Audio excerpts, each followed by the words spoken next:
दोस्तों ये पेड़ तो कितना पुराना है कह नहीं सकते। स्टोन में लगा था। मैंने लॉकडाउन के दौरान 2020 में मैंने उसको निकाल के लाया, हमारी यूनिक तरीके से उसको प्रोपोगेट करवाया, सील करके रखा, हो गया तो फिर मैंने इस पोट में लगा दिया था।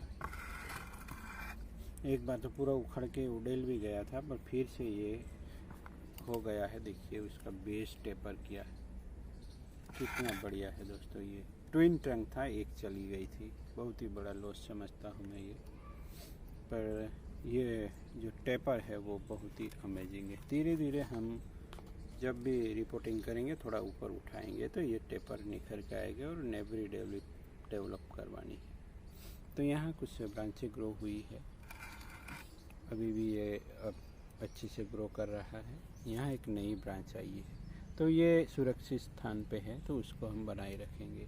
और यहाँ भी एक ब्रांच आई है, यहाँ आ रही है, उसको निकाल देंगे। बहुत ही बढ़िया कैरेक्टर में है दोस्तों। ये देखिए मुझे बड़ा पसंद है ये कणजू है, इसका दातुन भी होता है।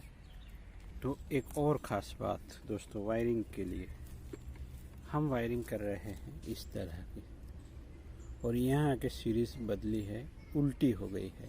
तब क्या करेंगे दोस्तों, तब हम मैच करने के लिए अगर ऐसी ब्रांच आती है, वहाँ से हमारा जो डायरेक्शन ये था वहाँ से ऐसा करके उल्टा भी कर सकते हैं। ये खास टिप्स है वायरिंग जुगाड़ के लिए। अगर पहले से कोई वायर किया हुआ है उसको मैच करने के लिए हम उसको ये क्या कहते हैं, इस तरह से क्लॉकवाइज कर रहे हैं तो आगे से एंटी क्लॉकवाइज भी कर सकते हैं। ये एंटी क्लॉकवाइज करता हूँ मैं हमेशा, तो यहाँ से क्लॉकवाइज करना शुरू कर दिया। और हमारी जो इस वायर की जो सीरीज़ थी उसके साथ हमने मैच कर लिया है।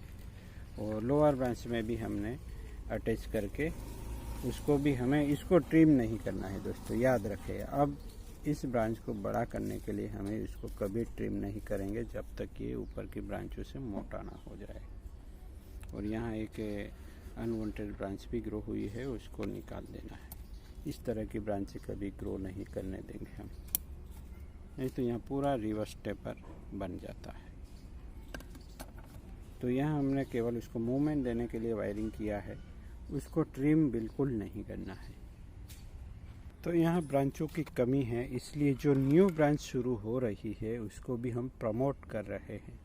बट उसका भी तरीका है, यानी उसको बिना ट्रिमिंग किए होने दे, बाद में कहीं जाके उसको हम कुछ स्टाइल में यूज़ करेंगे। अभी उसको मोटा करना है इन ऊपरी ब्रांचों से। यहाँ भी एक ब्रांच मिली है, क्यों मिली है, क्योंकि यहाँ हमने टर्न लिया हुआ है, तो इस टर्न के बाहर यहाँ से एक ब्रांच शुरू होने की संभावना होती है जहाँ से ये निकली है। तो स्टाइल कुछ और था बट फाइनल नहीं था। तो अब जैसे जैसे ब्रांच बढ़ती है तो वैसे वैसे यहाँ हम स्टाइलिंग शुरू कर सकते हैं। और यहाँ भी एक ऐसी जगह पे से ब्रांच है जहाँ कोई स्टाइल मैच नहीं होती, फिर भी एक नेचुरल लुक तो देंगे ही हम। नेचुरल लुक की प्लांट ये बन सकता है तो हम बनाने की कोशिश करेंगे। अभी मैं ट्रिमिंग नहीं करना चाहता, इन सब ब्रांचों का हार्ड चॉपिंग भी होगा वगैरह, कुछ भी कर सकते हैं हम, पर अभी मैं विंटर में उसका कुछ चांस नहीं लेना चाहता। और उसका भी एक कारण है कि ये अपना ग्रोथ शुरू रखेगा, यानी थोड़ी बहुत थिकनेस और भी बढ़ती रहेगी इस प्लांट की। पहले हमने कुछ इस तरह से फ्लो में लाया था पूरा प्लांट, पर उस फ्लो को मैं थोड़ा सा चेंज कर रहा हूँ।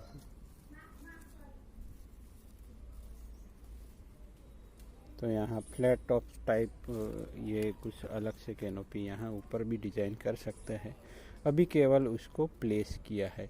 और इस ब्रांच को हम इस ब्रांच को हम ट्रिम करेंगे क्योंकि ये ज़्यादा न्यूट्रिशन ले रही है। अगर ये कम करेगी लेना तो यहाँ सब डिस्ट्रीब्यूट होगा। यहाँ एक और ब्रांच है जिसको मैं वायरिंग कर लूँगा। तो उसकी कॉम्पैक्ट कैनोपी हम अगले सीज़न में बनाएंगे। अभी उसको थोड़ा हेल्दी होने देना है दोस्तों, क्योंकि उसका दूसरा ही साल है। बट यहाँ जो डेडवुड है उसको हम जितना चाहे उतना प्रिजर्व रख सकते हैं। बट ये इतना मुझे वो थोड़ा बूढ़ी तो है, पर उसमें कुछ होल वगैरह नहीं बने हैं, तो हम उसके ऊपर लाइम सल्फर अगर लगा के रखते हैं हर ईयर साल दर साल, तो ये कुछ सालों तक हम उसको रिजर्व रख सकते हैं। तो उसके लिए तो मेरे पास है, यहाँ इजीली अवेलेबल है लाइम सल्फर। उसको लगाने की तैयारी कर रहा हूँ मैं, क्योंकि उसका थोड़ा रूल्स है कि इस तरह से ये सोइल में नहीं गिरनी चाहिए, तो उसी के पत्ते में इस्तेमाल कर रहा हूँ, सोइल में ना जाए इसलिए। इस पत्तों पे गिरेगा, फिर हम उन पत्तों को हटा देंगे। सिंपल सा लिक्विड होता है और उसको हम किसी इस तरह से हेयर ब्रश से लगा सकते हैं। पहले धोना वगैरह होता है, पर ये साफ़ है दोस्तों, मानसून के बाद की बात है। तो उसको बढ़िया से हम कलर कर लेंगे, जिससे ये एक ऑर्नामेंट की तरह दिखेगा। यहाँ कोई सिला हुआ पार्ट है नहीं, तो यहाँ ज़्यादा सावधानी नहीं रखनी है। केवल इतना ही ध्यान में रखना है कि कोई ड्रॉप्स वगैरह नीचे हमारे सॉइल मिक्स में ना गिर जाए। तो चलिए मैं इस तरह से कलर कर लेता हूँ। तो यहाँ हमने यूज़ कर लिया है लाइम सल्फर दोस्तों, यहाँ अवेलेबल हो जाता है, तो मैं इस्तेमाल कर सकता हूँ। जहाँ जहाँ यहाँ कट के निशान है वहीं भी अप्लाई कर दिया है दोस्तों। उम्मीद करता हूँ वीडियो पसंद आया हो।